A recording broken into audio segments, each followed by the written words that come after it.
ছেলে সন্তানের পর এবার মেয়ের মা হলেন দেশের জনপ্রিয় নায়িকা পরীমণি। শুনতে একটু অদ্ভুত লাগলেও এটাই সত্যি এবং তথ্যটি নিশ্চিত করেছেন অভিনেত্রী নিজেই। কলকাতার সংবাদ মাধ্যম আনন্দবাজার পত্রিকায় অভিনেত্রী জানিয়েছেন তিনি কন্যা সন্তান দত্তক নিয়েছেন।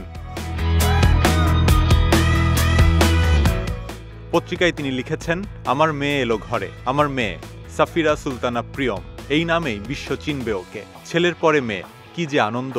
পৃথিবীতে আসার 6 দিন হলো ওর। আমার ঘরে ছেলের পাশে আলো হয়ে আছে।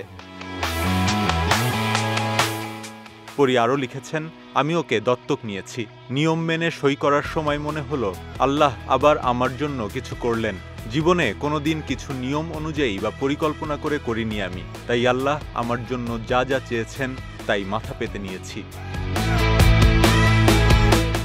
ছেলে সন্তান পৃথিবীতে আসার পর থেকে বাড়ি ও বাইরের সব দায়িত্ব নিজে সামলাচ্ছেন পরী। ছবির কাজ একটানা করতে পারছেন না, কিন্তু তাকে এবার আরও কাজ করতে হবে ছেলে আর মেয়ের জন্য। পরী জানিয়েছেন শীঘ্রই প্রীতিলতার কাজ শেষ করতে চান তিনি, সেজন্য আগের চেহারায় ফিরতে হবে অভিনেত্রীকে। আপাতত একমাত্র ওয়ালটন এসি দিচ্ছে 1 বছরের রিপ্লেসমেন্ট গ্যারান্টি এবং কম্প্রেসারের 10 বছরের গ্যারান্টি। রঙিলা কিতাবের কাজ করছেন পরী। এখন তিনি এমন কাজ করতে চান যাতে তার ছেলে আর মেয়ে তাদের মাকে নিয়ে গর্ব করতে পারে।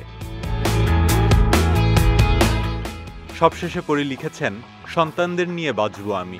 এখন রাতের দিকে সব শান্ত হয়ে আসার পরে একদিকে ছেলে আর একদিকে ঘুমন্ত মেয়ের মাঝে যখন চোখ খুলে দেখি, তখন মনে হয় পরীমণির আকাশটা বড় হয়ে আসছে।